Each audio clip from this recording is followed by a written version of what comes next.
Hotline. Online sa hotline. Sir Frank, may ngaga? Sir Frank, how are you? May ngaga? Ay, mga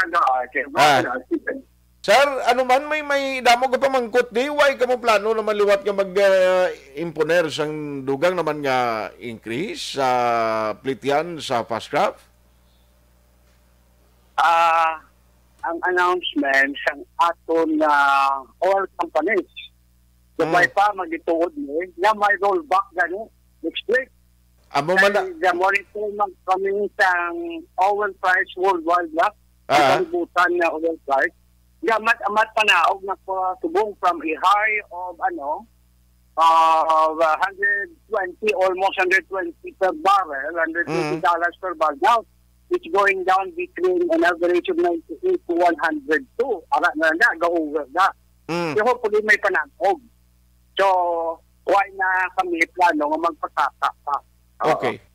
Ay, very good. Pero subong sir pila ang kwanman ang sa pinaka-minimum nga Pletehan? Ang aton nga tourist class for air condition na siya mo na pinakalubo is 475.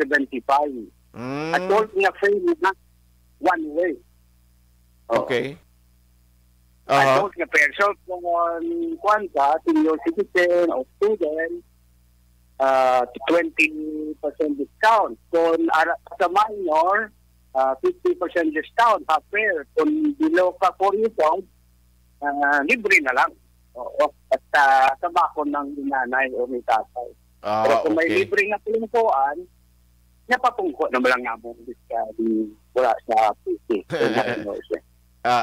So anyway, pero ang kwan subong, ang influx o kanamuon sa mga passengers, okay pa man? Okay, good. Actually, hindi ako dito. Kaya ang ining announcement ng aton alert level 1, both Iloilo and Bacolod, the two major cities and agencies, intelligence ng tao nga magwa na sa kwarta. Kag mag-lecture man lagaw man, kag of course, ang regular negosyo Iloilo Bacolod, ang trabaho. Okay. So we're now hitting from a low pagtugod din namon, daw mga 30, 40 ang pero now we're hitting more than 100. Oo, so but that's still quite low kaya ang kapasidad ng barko almost 250. But very encouraging na, so people are now moving, looking for money, pangita trabaho o gatrabaho o ganegosyo. Namin na, so sige na gawa.